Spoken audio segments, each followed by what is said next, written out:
want to know what it's like to sleep with other men. If they haven't, if it's not about lots of sex, and I mean, if they did that, that's manageable too. But I think women who've never, or a guy who's never been with anyone other than their spouse, I don't care how conservative the community is, I don't care how much they love each other, they're going to spend a lot more time just wondering, God, what would it be like to have sex with someone else? And everyone has different priorities for their relationship and their life and whatever, but I do, you know, I think it's a fairy tale, you know, and sometimes, you know, in some situations, it works out, I guess, but I would always choose experience over, you know, virginity. Well, just over saying, hope this is the right match, you know, like, right. I don't know. Yeah, I think it's a more informed decision, among other things. I will say I had this conversation with someone from a traditional culture when I was 18. It was in India, and a guy there was just floored by the fact that I told him I wasn't, because I felt this way for as long as I can remember, and he was floored that I didn't care that she'd slept with other men as much as I disliked the idea of marrying a virgin. But to me, it's just, yeah. I think that we should go back to the text and well, talk a little bit more before we wrap up, because it's 5:08. Oh, okay. Yeah. What else, Luke? Because I feel like you've pointed us in good direction. Well, good direction. I'm. Well, I mean, isn't this one of the best love stories the few love stories in the Bible? I mean, between Isaac and Rebecca. I mean, there aren't really many love stories in the Bible. It does seem to be love at first sight. And Isaac doesn't take another wife at any point, right? Right. Yeah, he's the one monogamous patriarch. It is nice. And he loved her. It says that he loved her. He loved her. And who else does it say in the Bible or in the Torah that he loved her? It's not used very much. It's not? No. As far as I'm aware. Usually he knows her. But usually it's all about the sex. Right. Well, yeah, or the multiplication. Yeah. But no, this you're right. It is a kind of love story.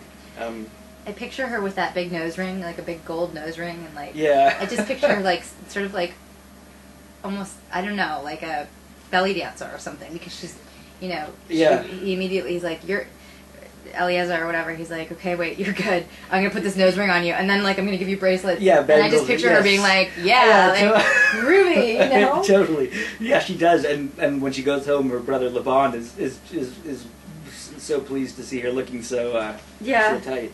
It is kind of. So it's colorful. It's colorful. The key verse, the most beautiful verse in the Parsha is Genesis chapter 24, verse 67. Isaac brought her into the tent of Sarah, his mother. He married Rebekah. She became his wife, and he loved her. And thus was Isaac consoled after his mother. Yeah. Yeah, no, that's beautiful. I mean, it's almost like, obviously there's a lot of taking of wives throughout this text for the purpose of just, you know, of multiplying. Yeah. But I think one of the things that Isaac is really missing is that love.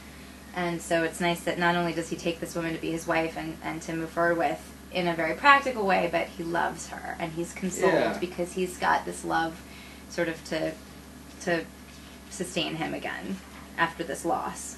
Yeah, it's a kind of a beautiful little image and story. And there I was earlier, you know, I'm disappointed. I was just focusing on the what I didn't like about the gender relations of it, but it's really nice. Now you guys claimed that Rebecca fell, but according to the Rabbi scroll, overawed by the dignified appearance of the approaching man, Rebecca modestly inclined herself to one side, while still mounted on the camel, in order to turn her face from him. Most other commentators translate literally she fell, meaning that she alighted quickly from the camel and stood modestly. So what do you draw? Then upon hearing that he was Isaac, she veiled herself. Right. She alighted from the camel and said to the servant, "Who is this man?" So she's showing off her modesty. "That is my master." She took her veil and covered herself. She just doesn't want him to think that she's a floozy. Is that right? Well, she's modest. Yeah, she wants him to Modesty know that she's is a- respectable and Yeah, she doesn't like a virgin that no man has known. And Yeah, she wasn't just going to go staring into a strange man's face, but she's modest. she was modest. It reminds me. I don't know. Does she protest too much? It reminds me of what someone once said about New Guinean penis gourds, because they're supposedly for modesty. That it's the most immodest form of modesty I've ever seen. She's very aggressive about demonstrating her modesty. Right. It's like a fan dance. Yeah. Have you ever seen a good burlesque fan dance? I don't know. It's great. Quality, It's basically. Could you show us? I don't have a fan with me, unfortunately. But you know, do a little googling and you'll see it's a perfect comparison, because a fan dance basically is a burlesque dancer who's on stage wearing Nothing but fans. very little, Yeah, if sure. anything, Yeah. and she's got one of those big, soft, Fans. fluffy fans. Right.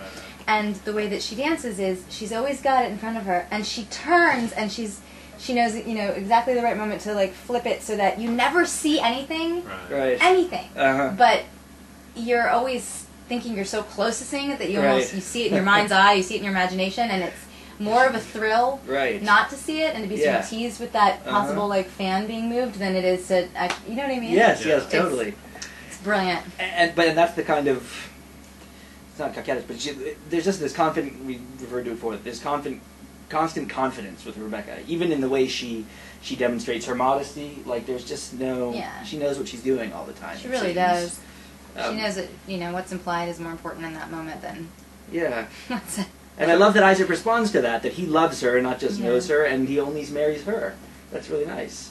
So Isaac brought Rebecca into Sarah's tent. When he observed that her actions were like those of Sarah, then he married her.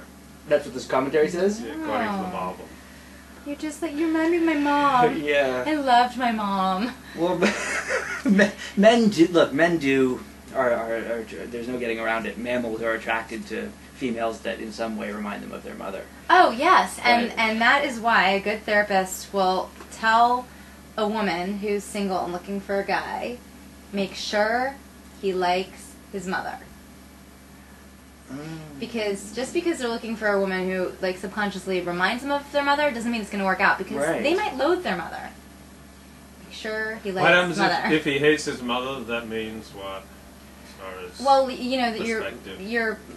your parent of the opposite sex, assuming that you grew up in a home with a Right. parent of the opposite sex, is your first role model for how to relate with the opposite Right. sex. And so, if you've had a positive relationship with your mother who's made you feel good about who you are and who you respect and everything, Right. you're gonna probably have an easier time relating Huh. with women romantically. Right. So yeah, Interesting. make sure he likes his mother, and he liked Well- his mother.